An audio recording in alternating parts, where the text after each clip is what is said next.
começa agora, pela Rádio Toques de Aruanda. Programa Sopapo do Padeiro, resgatando a cultura afro-sul brasileira.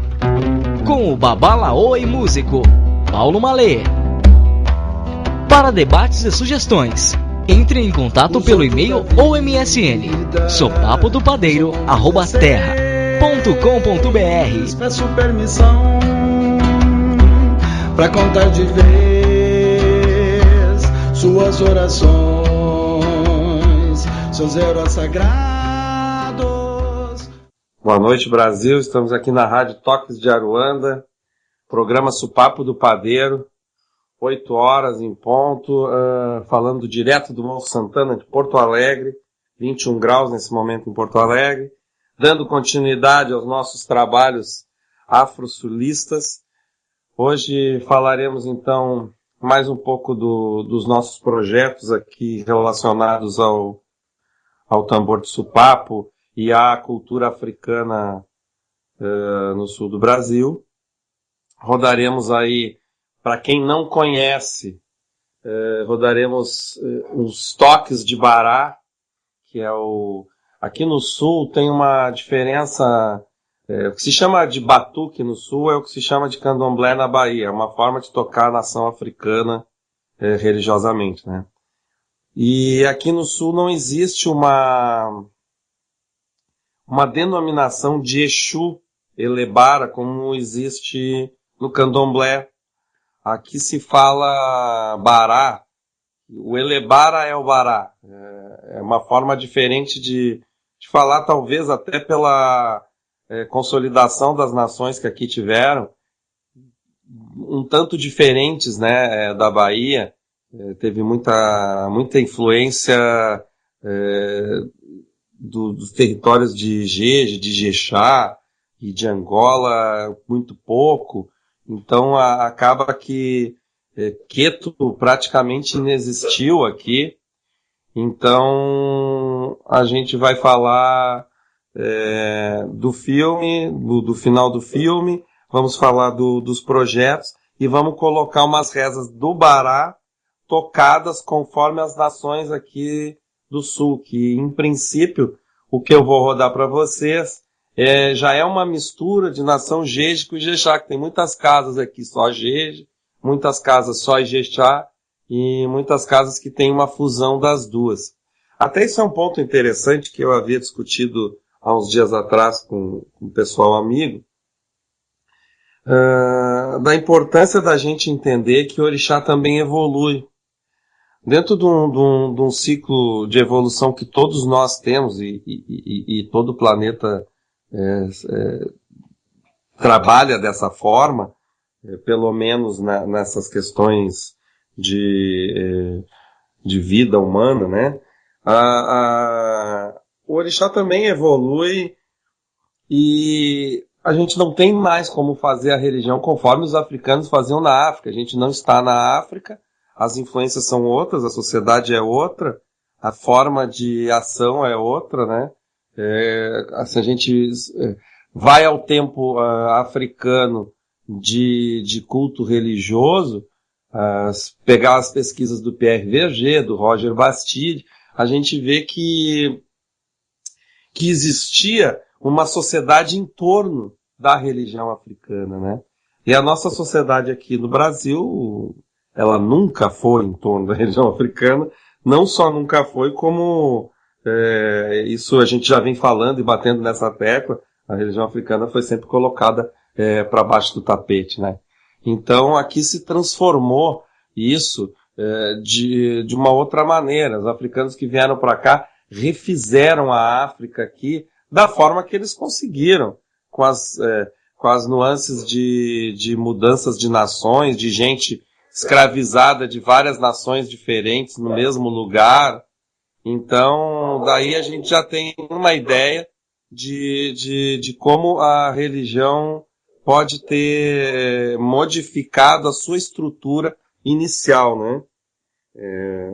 É complicado, eu vejo muita gente falar que não se deve cultuar santo católico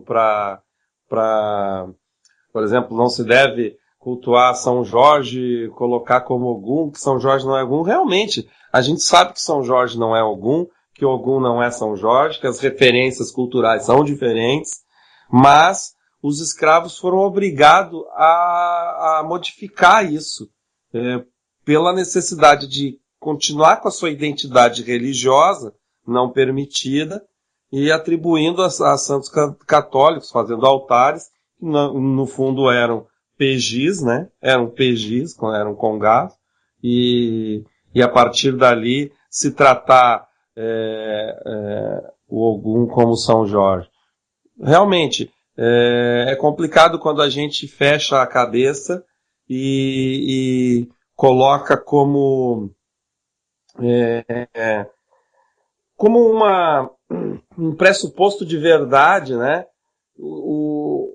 A forma original das coisas. A vida está sempre mudando. Existe uma mutação constante e a gente acaba caindo muitas vezes nesse, como se diz aqui no Sul, nesse entreveiro, nessa confusão de nações, que um diz eu faço isso, outro diz eu faço aquilo. Gente, se a religião está dando certo na sua terreira, no seu local, se as coisas estão correndo como devem, tá certo, o pressuposto que a gente tem para que a religião dê certo é o seu resultado, é a evolução das coisas, né? É que nem fazer feijão, cada um faz feijão da sua forma na sua casa. No Nordeste faz de uma maneira, no Rio Grande do Sul se faz de outra, em São Paulo se faz de outra, mas não deixa de ser feijão, né? Então, a gente vê muito se servir o padê de Exu no candomblé, né?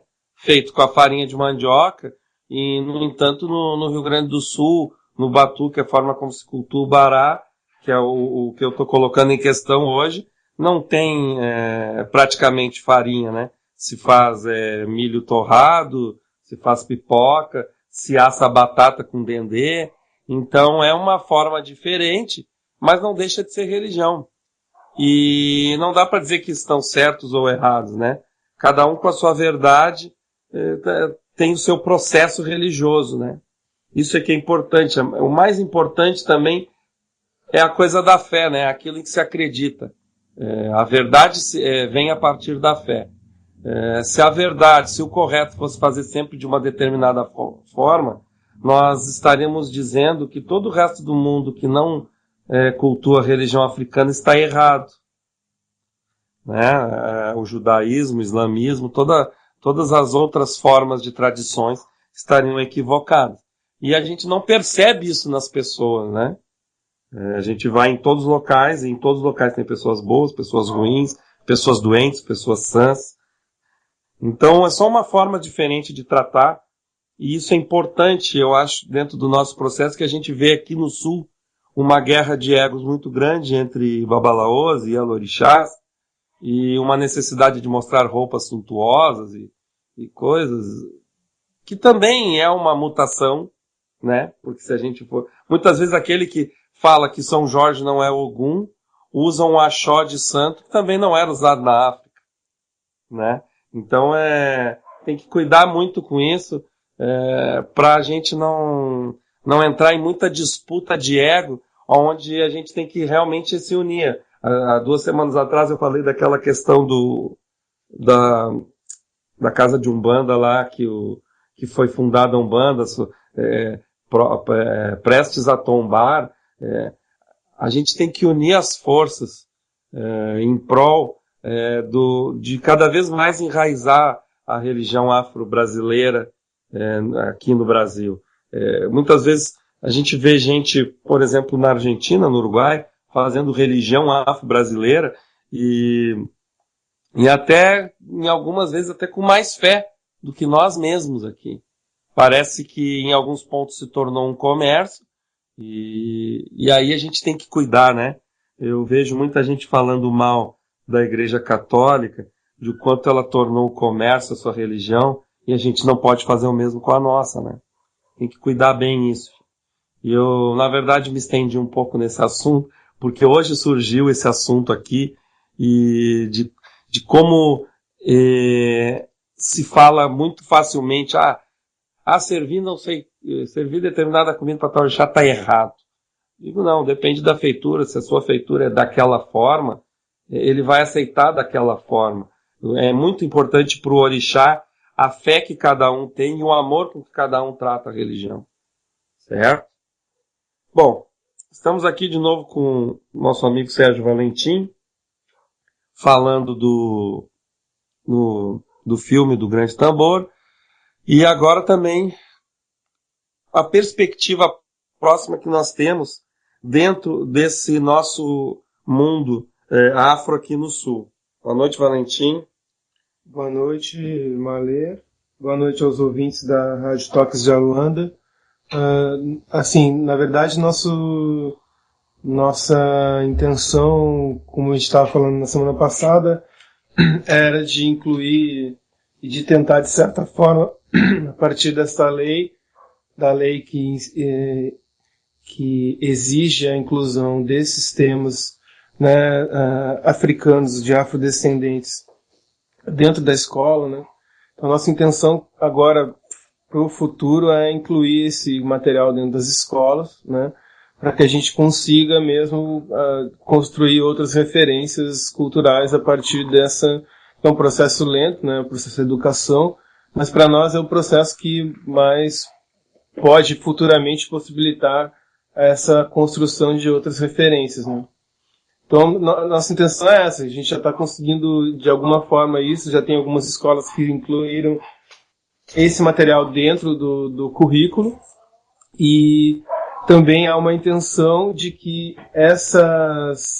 esse material seja incluído também em escolas públicas, né, aqui do Rio Grande do Sul, onde a Secretaria de Educação do Estado do Rio Grande do Sul tem a intenção de incluir esse material nas escolas públicas, né? São 3.000 escolas públicas no Rio Grande do Sul, já seria um avanço importante, né, dentro dessa perspectiva de propagar a história, né, e de certa forma, disputar com as referências culturais que são, de certa forma, já uma tradição aqui nesse estado.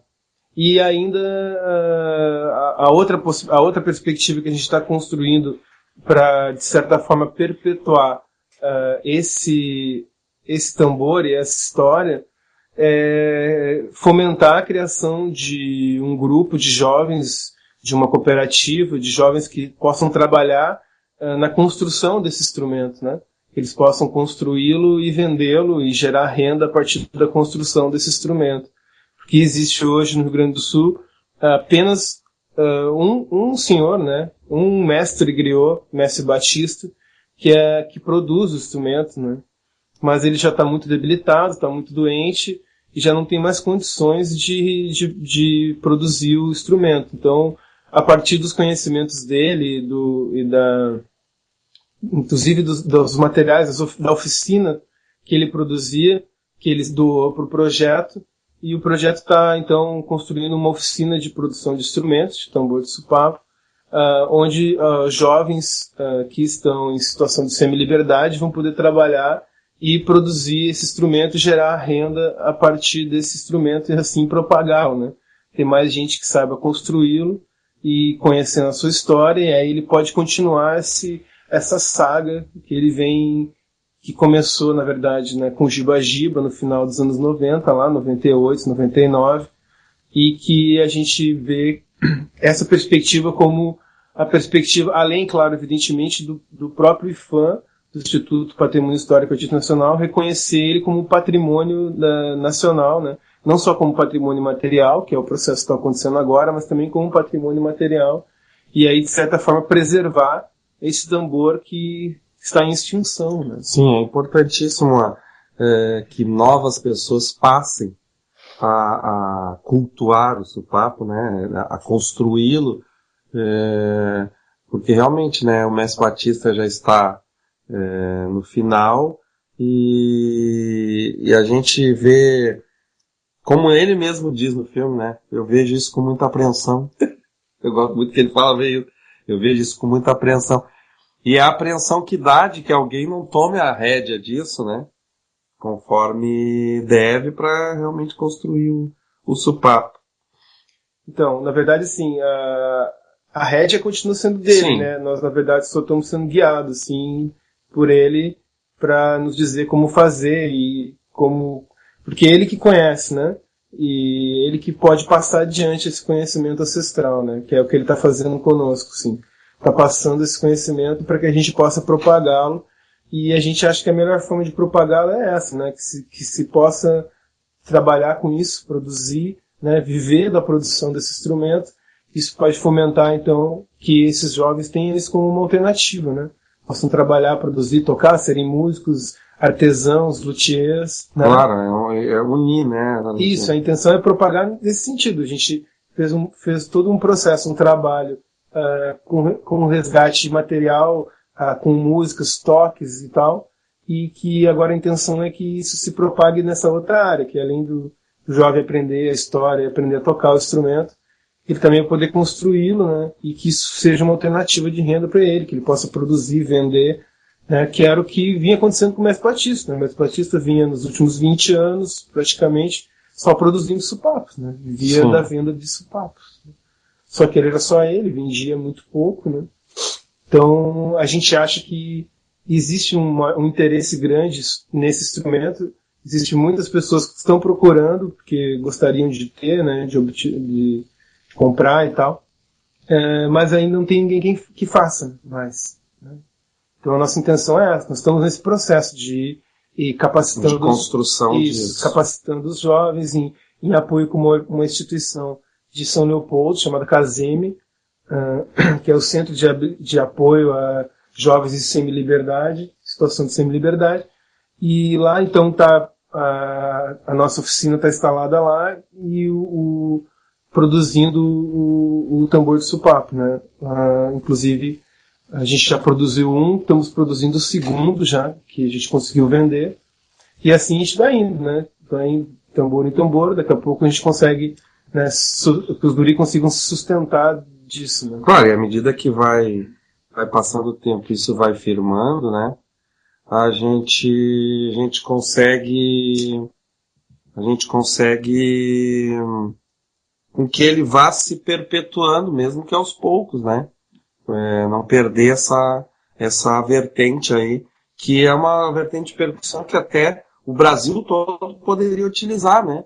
Porque assim como a gente usa aqui no Sul, timbal, que se usa dentro de uma apresentação do Olodum, por exemplo, em Salvador, seria ótimo levar um supapo a Salvador e fazer com que o pessoal entenda qual é o processo dele, até venha utilizar lá, né? Não Salvador em si, mas eu usei Salvador por causa do link da religião africana fortíssimo, né? Que nós temos daqui com lá. Nós estamos aqui nós estamos aqui com a Sara Brito também, que participa desse projeto. E aí, Sara, venhas mais para perto do microfone aqui para a gente nesse falar. sentido de Salvador, né, é interessante porque já existe um movimento assim, né, inclusive ano que vem vamos ter em Salvador um enredo de carnaval que é Tambores do Sul, né, inclusive vieram pessoas aqui para fazer pesquisa, entraram em contato com o supapo, receberam um kit. O pessoal do Ileaie, não falei, né? O pessoal do Ileaie. E isso já é um link bem interessante, né? Mas é interessante destacar que na Bahia já tem uma pessoa que está fazendo esse trabalho junto com o supapo, né?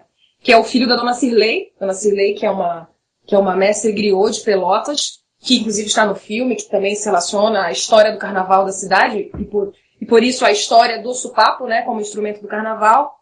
E o filho dela já levou esse instrumento para lá. Na verdade, ele não levou, né? Na verdade, quem fabricou esse instrumento lá foi o próprio Batista, né? Sim. Que foi a Salvador fazer oficinas de produção de supapo em 2005, se eu não me engano, junto com o Grupo Odara e tal. Então, essa semente foi plantada nela. Agora é só ver de que forma se consegue dialogar, né? Porque até mesmo aqui no Rio Grande do Sul, né? Quando você vê manifestações culturais, musicais, vamos colocar assim, que se remetem à nossa cultura, a cultura afro-brasileira, a gente não vê o supapo quase representado. Assim como a gente não ouve falar do Manuel Padeiro, né? Quando a gente vai numa cerimônia aqui no Rio Grande do Sul, a gente ouve as pessoas falando salve zumbi, salve ganga zumbi, ninguém fala salve Manuel Padeiro. né? Há um desconhecimento profundo da história Nem territorial. Pelotas, né, Sara? Nem Pelotas. Nem Pelotas, que foi onde ele viveu, se fala dele. É verdade. O Manuel Padeiro e outras referências foram apagadas da história, né? Assim como esse tambor e tal. Então... E por isso, então, a importância dessa questão do resgate, né? Esse projeto de resgate... Resgate é uma palavra meio delicada, mas enfim, esse projeto de revitalização, vamos colocar assim, né? De releitura, por que não, do sopapo, do que significa esse tambor para a sociedade gaúcha, para a história gaúcha, né? E a necessidade de nós estarmos nos unindo no Brasil inteiro para garantir movimentos como esse no Brasil inteiro, né? Por exemplo, a própria casa onde nasceu a Ubanda, né? Tem que ter alguma coisa. Tem que dar para fazer alguma coisa. Tem que dar para fazer alguma coisa. Não é possível que não se possa tombar aquele espaço, não é possível que não exista a possibilidade de se fazer um projeto, né? Quando o Coletivo Catarse fez o projeto junto ao IFAM, nós fomos o primeiro em várias formas, né? No sentido de ser a primeira cooperativa que conveniou com eles, a primeira a propor um longa-metragem como produto, etc, etc. Eles não tinham passado por essa experiência ainda, né? E às vezes eu fico me perguntando até que ponto a gente não deixa de propor um projeto ou se organizar para fazer um projeto desse, achando que não vai dar em nada. Já se rende antes de fazer, sabe? E o que a gente sente é que se você amarra o seu projeto na sua justificativa, poxa, um espaço, não estou pensando fixamente nessa questão da casa onde nasceu o Ubanda em São Paulo. No Rio de Janeiro. Desculpa, no interior do Rio. E isso me deixa fixada aqui pensando, não é possível que não exista uma organização lá que não possa estar buscando um projeto junto ao Estado do Rio, ou ao Ministério da Cultura, ou ao próprio Instituto do Patrimônio Histórico Nacional, né, o IFAM, para tentar ir atrás. É possível. Nós estamos no Ano Internacional dos Afrodescendentes pela ONU. Quer dizer, existe uma diretriz mundial para se favorecer os projetos socioculturais que se destinam ao não esquecimento, né? Porque eu acho que é antes de não esquecimento que propriamente na verdade, a difusão. Isso teria que ser um papel, no meu entender, do Estado, né? No caso do Instituto do Patrimônio Histórico e Artístico Nacional, já deveria estar lá. Já. Né? Não, já devem estar sabendo. É evidente. De tanta gente que compartilhou isso claro, aí. Claro. Mas assim, o que eu me refiro é que a sociedade civil, ela se organiza e passa a desenvolver projetos como esse e outros tipos de projetos nesse sentido, aonde o Estado não consegue chegar, né? O Estado não consegue, o Estado não tinha conhecimento, o IFAM, de que existia um tambor como esse no Rio Grande do Sul, né? E que tinha essa história que ele tem, né? É muito pelo contrário. Na região de Pelotas, o IFAM tinha sido contactado pela Prefeitura de Pelotas, pela região ali de Pelotas, procuraram a Diretoria do Patrimônio Imaterial para tombar, enquanto patrimônio imaterial, os doces de Pelotas, né? Foi isso que foi buscado para se reconhecer, e não todo o outro contexto. Inclusive, o IFAM já até barrou essa história de tombar os doces. Então, é estranho tombar um doce, né? Aliás, tombar não é a palavra, é salvaguardar. Quando é um patrimônio material, eles chamam de salvaguarda. É um processo mais ou menos como se fosse a história. Sim. É mais ou menos como se fosse uma história do champanhe na França, né? Aquela só pode chamar de champanhe, sim, o que é produzido numa determinada região da França, e aqui tudo é espumante, né? O quindim vai passar a ser um doce de Pelotas. Daí doce de Pelotas. Né? Doce de Pelotas. A gente sabendo que o quindim é um doce africano, né? Mas então... Então é nesse aspecto que a gente vê uma dificuldade imensa em várias outras formas e outras manifestações culturais que vão desaparecendo no Brasil, porque não há, né, de certa forma, esse interesse.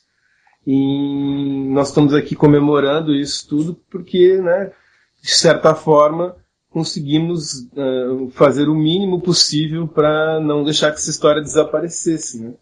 Mas, no nosso entender, isso seria papel do Estado. Por isso que ele tem que fomentar, porque ele não consegue fazer isso, não tem condições de fazer, e se deram conta de que o Estado teria que ser muito grande para abarcar todas as coisas que a sociedade tem de necessidade. Então, o Estado tem que, de certa forma, passar certas coisas para a sociedade. A sociedade tem que ter condições de fazer isso. E a sociedade tem o dever, né? Claro. Então, Fazer isso. e é isso que vem acontecendo nos últimos anos no Brasil, né? Possibilita que as pessoas, então, consigam, que as organizações da sociedade civil, sem fins lucrativos, né, consigam desenvolver políticas públicas em vários âmbitos diferentes, seja na cultura, na educação, na geração de trabalho e renda, e em diversas áreas de direitos das mulheres, direitos humanos, né, dos homossexuais, movimento LGBT e assim por diante. Então tem diversas formas de manifestação hoje que são oriundas dessa fenda, dessa falta de atuação do Estado em certos lugares, e aonde a sociedade civil se organiza para então desenvolver essas políticas públicas, né? Que é nesse sentido que eu acho que há uma falha nessa questão da casa da origem da Umbanda no Rio de Janeiro, né? Porque Sim, claro. há uma falha do Estado, há uma falha da sociedade, há uma falha nossa em geral, né? Da comunidade umbandista nacional, né? É uma falha meio geral, e isso, na verdade, contribui, na verdade, para esse processo, que não é só aqui no Rio Grande do Sul, no Brasil isso acontece também, né? De certa forma, pagar certas referências culturais que são do interesse de meia dúzia. E é uma falha grave, né? É uma falha grave, visto que a gente, se tu fores ali perto mesmo no Rio de Janeiro, ou fores a Ouro Preto, que é ali em Minas, tem igrejas ali de 300 anos, né? Que são constantemente cuidadas. Sim, são então, cuidadas. Na Bahia mesmo, Salvador tem muita. Então, é uma falha realmente da nossa sociedade. Quando a gente diz tombamento que é o Estado cuidar daquele espaço, né? Exatamente. Isso é tombar pelo Estado. Então, isso evidentemente que se fosse uma coisa importante, né, relevante para a cultura nacional, já teria sido tombada essa casa há muito tempo. Não ia ter deixado o cara demolir a casa, como aconteceu, né? Na foto lá tu viu que não tem volta, né? Já tinha construído em cima já. Alguém, eu não sei por que cargas d'água ele não derrubou ainda. Quando alguém bateu uma foto dizendo, vou derrubar. Né? Não tem só façam alguma coisa. E essa necessidade de articular, de a gente se articular, de a gente se movimentar, se aplica a tudo, né? A gente, quantas vezes a gente não se ouve reclamar que a própria Lei 10.639 está aí há tanto tempo e ainda não é aplicada, né? Como é que se faz para aplicar? Então, aqui fica talvez a reflexão para a gente se organizar e propor, então, conteúdos, porque quando a gente conversa com as secretarias de educação em torno do Brasil, ao longo do Brasil, né, a gente vê essa reclamação. E o conteúdo? Ok, tem essa lei que a gente tem que estudar, mas como é que eu vou passar isso para as crianças? De que forma isso vai ser feito, né? E só assim, pensando por alto, eu consigo pensar em pelo menos 20 materiais de cultura africana lindos, produzidos independentemente por terreiros, por grupos culturais, grupos de dança, que poderiam estar sendo oferecidos ao Estado para serem, então, esse material, essa ferramenta pedagógica para se tratar da história africana dentro da escola, né? Então, eu acho que aqui fica a sugestão da gente tomar atitude, tomar mesmo a frente dessa pressão ao Estado. Não ficar só reclamando, não estou vendo essa lei ser implantada, ao invés de simplesmente, olha, está aqui, eu sei qual é o serviço que pode ser, né? Claro, e é importante isso. É importante esse movimento inverso aí, né? Não ficar na moita, né?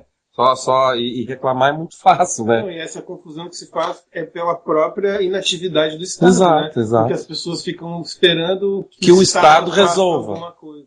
Exato. Então, acho que o que me parece claro nesses últimos anos, nos últimos 10 anos, é isso. Há um certo empoderamento da sociedade civil, né? Empoderamento no sentido técnico, tecnológico, de recursos, né? Vários tipos de empoderamento, e tudo isso baseado em quê? Em políticas públicas que estão sendo desenvolvidas pelo Estado para a sociedade civil.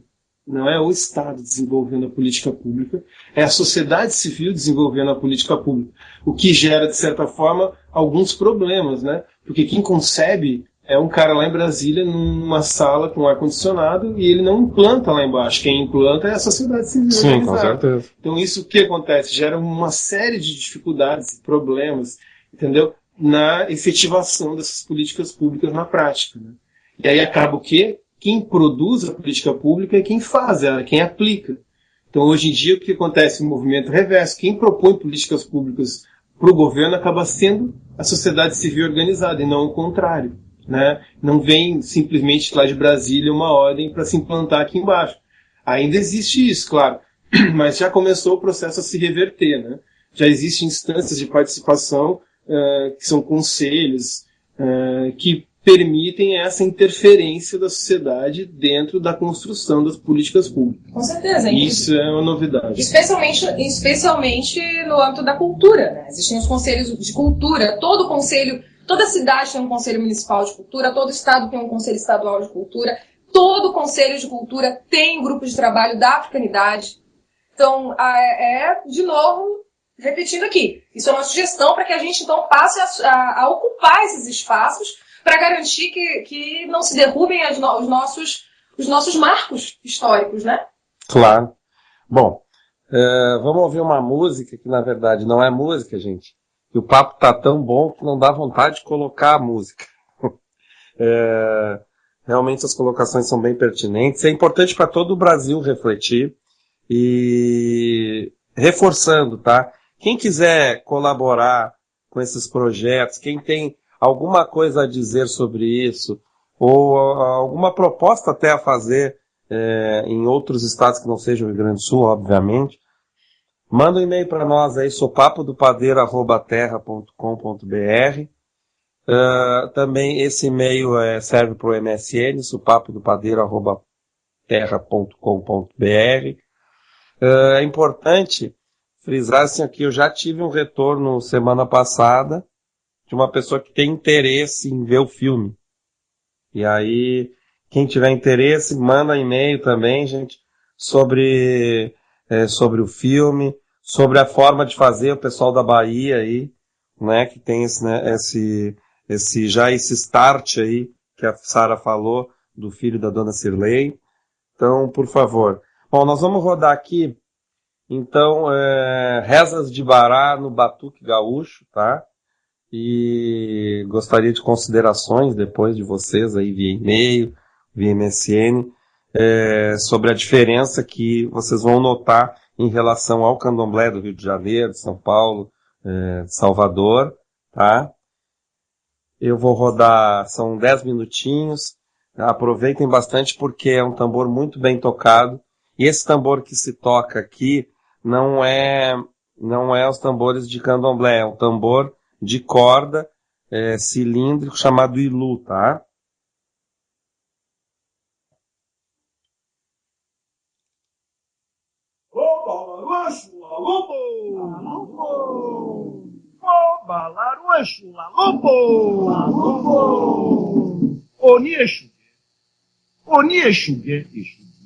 Exu tá lá bilo de pau, exu tari, exu biomi, exu atana. Oni oge ogo, o ogo cofanishe. Oni la lupa o agoye nishe mi wafifu. Oni exu lo de banish. Oni xerereni o alabini dem se eu achei meu pai. Agoia lá lupo! Vou balar o exu lá lupo!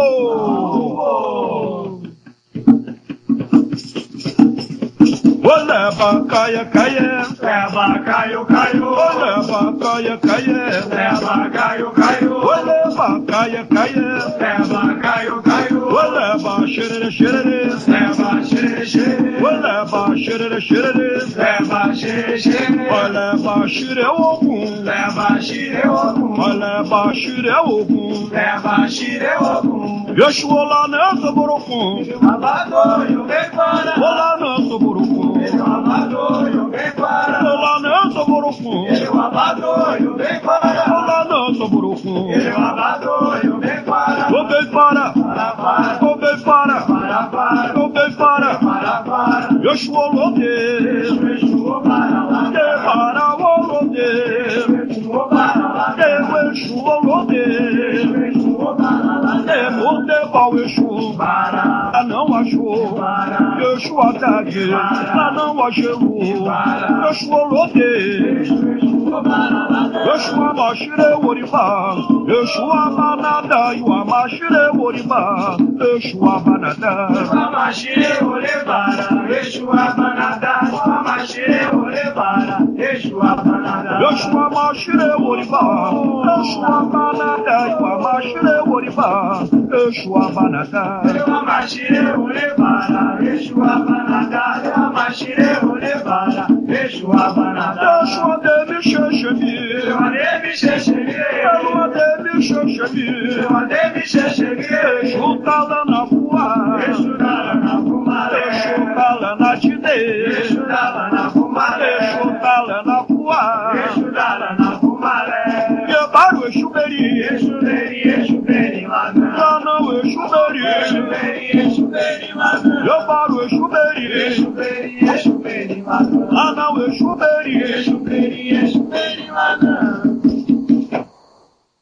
Onibara bom, eu alarunde ao Exu. Onibara bom, oi alarunde ao Exu lá né. Amadepo, epo ibara, ebara bom, para o elepa o Exu lá né. Para bom, alarunde ao Exu lá né. Para bom, alarunde ao Exu lá né. Amadepo, epo ibara, ebara bom, para o elepa o Exu lá né. Olhe para, Amarelo Pogomo, Amarelo Pomuncha, aê, aê, olhe para, aê, aê, olhe para, aê, aê, olhe para, Amarelo Pogomo, Amarelo Pomuncha, aê, aê, olhe para, Yoshua para o Eléu assim, aê, aê, olhe para, Yoshua para o Eléu assim, aê, aê, olhe para, olha, olha, olha o eleva, olha, olha, olha o eleva, olha, olha, olha o eleva, olha, olha, olha o eleva, para o Emuxecu luta, para o Emuxecu luta, para Iecu para o teu, para o Emuxecu para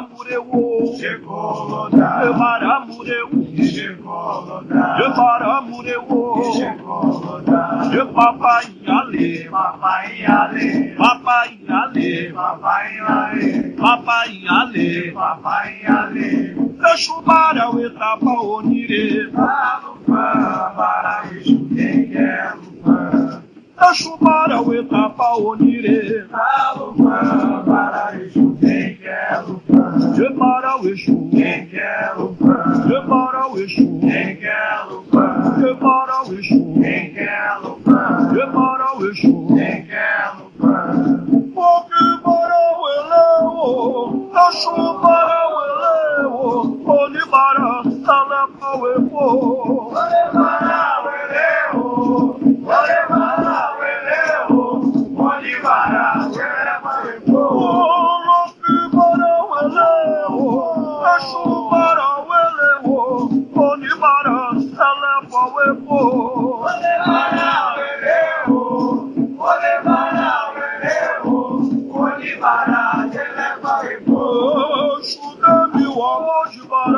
Yoshua, Joia, Motibai, Exu de mim, Motibará, Yoshua, Joia, Motibai, Exu de mim, Motibará, Yoshua, Joia, Motibai, Exu de mim, Motibará, Yoshua, Joia, Motibai, Yoshulana, Pomio, Paralana, Pomaleva, Yoshulana, Pomio, Yoshulana, Pomaleva, Yoshulana, Pomavo, Paralana, Pomaleva, Yoshulana, Pomio, Yoshulana, Pomaleva, Yoshulana, Pomio, Paralana, Pomaleva, Yoshulana, Pomio, Yoshulana, Pomaleva, Yoshulana, Pomavo, Paralana, Pomaleva, Yoshulana, Pomio, Yoshulana, Pomaleva, Alumao, Bajema, Alumao, Alubajema, Alumao, Alubajema, Alumao, Alubajema, Alumao, Alubajema, Alumao, Alubajema, Alumao, Alubajema, Alumao, Alubajema, Alumao, Alubajema, Alumao, Alubajema, Alumao, Alalupaô, alalupaô, alalupaô, alalupaô, alô, adeu, maralupa, chama o eixo, paralupa, chama maralupa, alalupaô, eixo, para o maralupaô, para o maralupaô, eixo, para o maralupaô, Exu baralô bebê tiriri lanã, Exu tiriri, baralô bebê tiriri lanã, Exu tiriri, baralô bebê tiriri lanã, Exu tiriri, baralô bebê tiriri lanã, Exu tiriri, baralô bebê tiriri lanã, Exu tiriri, baralô bebê tiriri lanã, Exu tiriri, baralô bebê tiriri lanã, Exu tiriri, baralô bebê tiriri lanã, Exu tiriri, baralô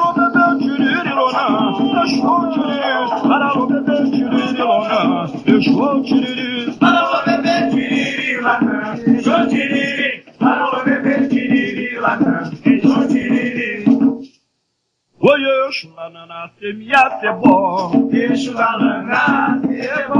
Ao Exu lanana, semia cebó. Exu lanana, cebó. Oi, ao Exu lanana, semia cebó. Exu lanana, cebó. Oi, ao Exu lanana, semia cebó. Exu lanana, cebó. Exu agelo, Exu agelo ebó, Exu agelo agebo, Exu anirebo. Exu agelo, Exu agelo agebo, Exu agelo agebo, olha anirebo. Exu agelo ebó, Exu agelo agebo, Exu anirebo. Exu agelo, Exu agelo agebo, Exu agelo agebo, olha anirebo. Pelo agelo é bom, Exu anirebo. Exu agelo, Exu agelo, agebo, Exu agelo, agebo, olha anirebo.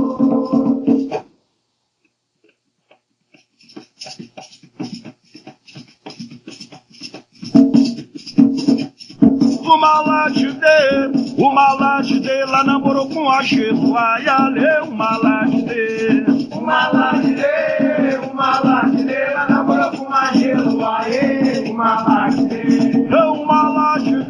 Uma laje de lá namorou com a Cheto, ai, ale, uma laje de. Uma laje de lá namorou com a Cheto, ai, uma laje de. Uma laje de lá namorou com a Cheto, ai, ai, uma laje de. Uma laje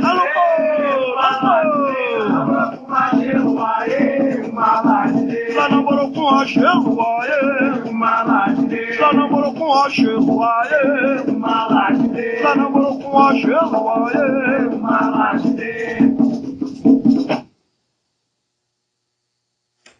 Bom, então tá aí o nosso querido Ogã Antônio Carlos de Xangô, aqui de Porto Alegre, falando sobre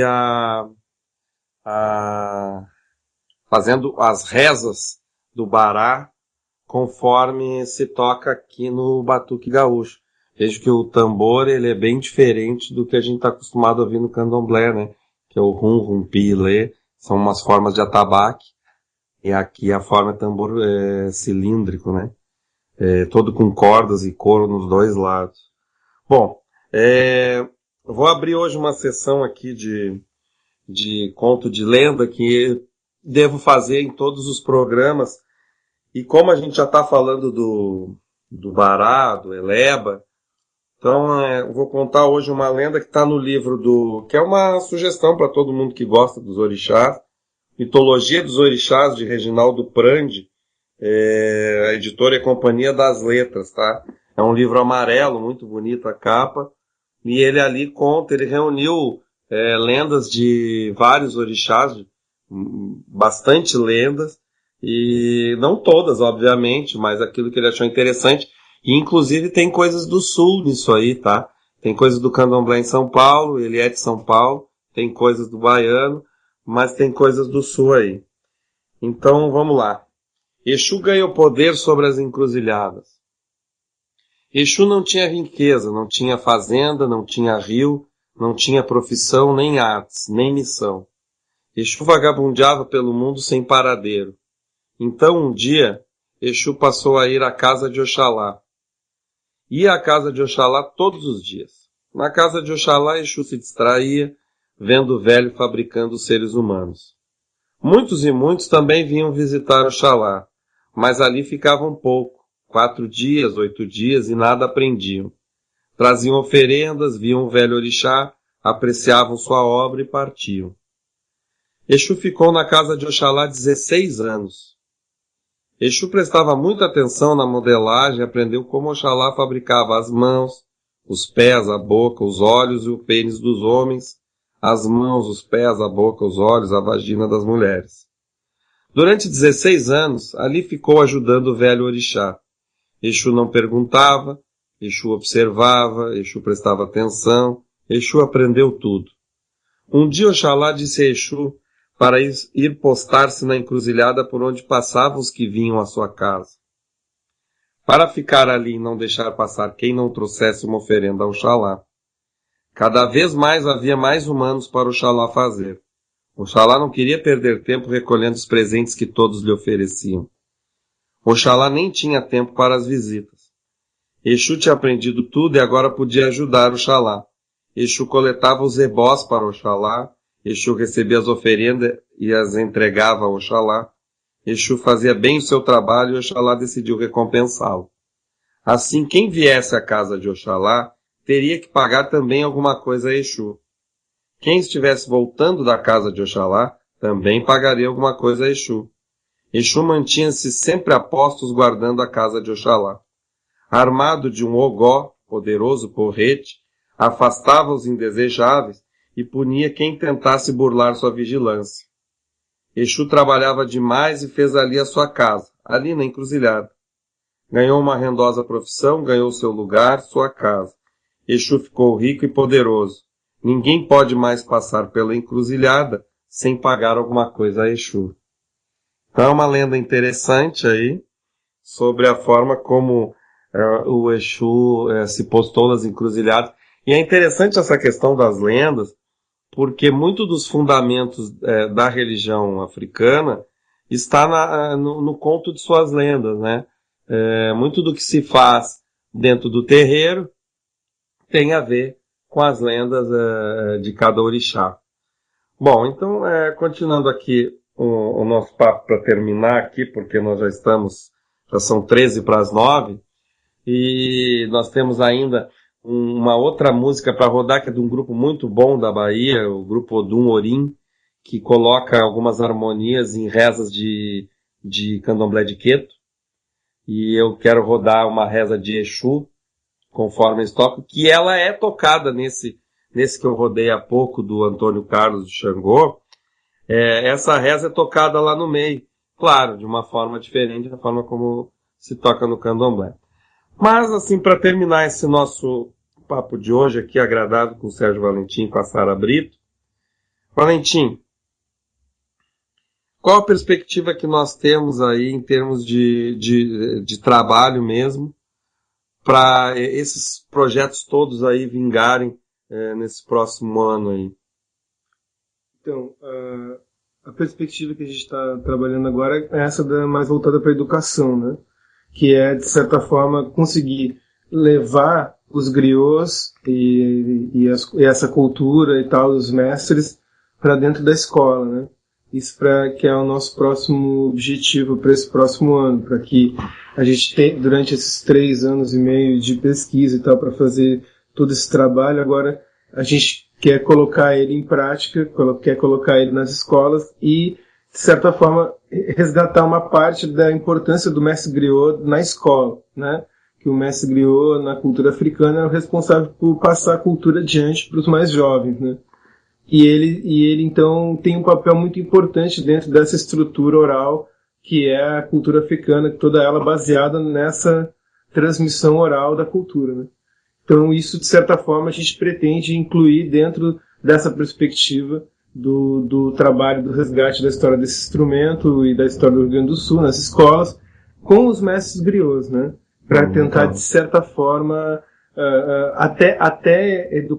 pedagogicamente falando, construir novas ferramentas educacionais que, na verdade, são ancestrais, né, que são carregados pelos mestres e que, na escola, a gente vive hoje uma estrutura educacional do século passado, ensinando jovens do século XXI, né? Então, é muito difícil hoje em dia, o índice de evasão das escolas é grande, porque é difícil segurar o jovem na escola com um quadro negro, né, e um giz, né? É então, complicado, né? Perante a quantidade de informações externas que se tem hoje, de né? estímulos, né? E a forma como eles aprendem e tudo isso, né? Então, a gente acha que há necessidade urgente de se mudar várias coisas na estrutura educacional, e a nossa contribuição para essas mudanças vai ser essa, né? Incluir esses temas dentro da escola e, de certa forma, estimular que os griots façam parte desse processo pedagógico na escola, que tem um espaço. Então, a gente vai levar os griots para a escola, para não só fazer palestra, mas participar das aulas mesmo, entendeu? Como se fosse estimular que se crie uma disciplina, que o griot é o professor, sabe? Uma coisa nesse nível, assim, que é a nossa pretensão, assim, é pretensiosa, mas é possível. Mas é né? válida e possível. Porque é milenar, né? Claro. Na verdade, né? Sempre foi assim. Né? Sempre foi assim. Não, legal. Então, eu quero te agradecer a presença aí. Muito obrigado, Valentim. Muito obrigado, Sara. Continuamos com esse papo em outras oportunidades. Tem sido muito esclarecedor isso. Eu tenho recebido muitos retornos assim, de gente interessada e gente exatamente comentando do quanto não conheciam esse lado africano do Sul. E importantíssimo isso para o Brasil, né? O reconhecimento, porque muitas vezes, talvez vir de fora, nessas vezes aí, para dentro do Rio Grande do Sul, possa ser um movimento melhor, de maior aceitação aqui no nosso estado mesmo, né? E fazer com que isso venha à tona. Bom, quero agradecer aos nossos ouvintes aí que estiveram presentes nos escutando. Reforçar o e-mail do programa, que é sopapodopadeiro@terra.com.br. Reforçar que provavelmente semana que vem teremos 1h30 de programa, pela necessidade de colocar mais assuntos. Realmente a coisa é vasta, é um iceberg enorme. E nós agradecemos esse retorno que temos tido e a fidelidade de vários ouvintes que nos procuraram para falar dessas influências e até de eventos que a gente possa contribuir aqui no sul do Brasil. Então, muito obrigado. Eu vou rodar, então, a faixa Exu do CD do Grupo Odum Orim, que é um grupo baiano, que trata de rezas de candomblé baseadas também numa harmonia brasileira e uma forma diferente de mostrar isso para o grande público. Certo? Boa noite, Brasil. Então, segue aí o Grupo Odum Orim.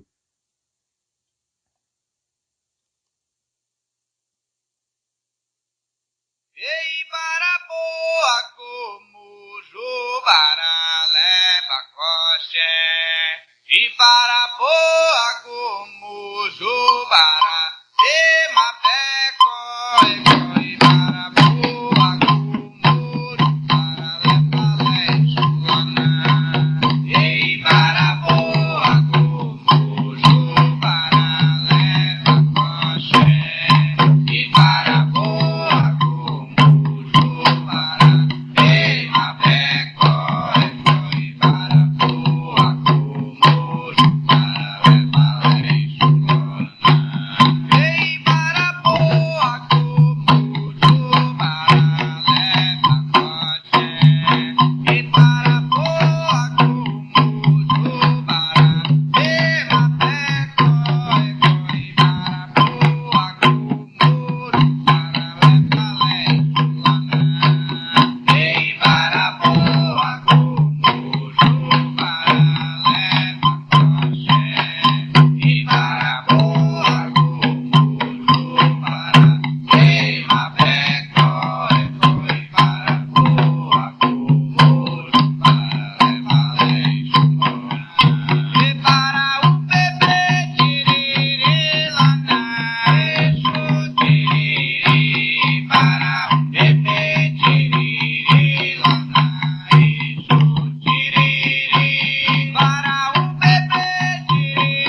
Você ouviu pela Rádio Toques de Aruanda, programa Sopapo do Padeiro, resgatando a cultura afro-sul brasileira, com o Babá Laô e músico Paulo Malê.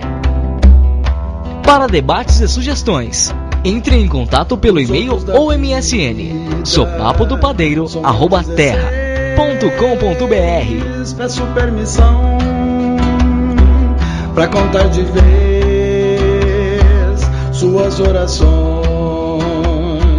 Sou zero a sagrada.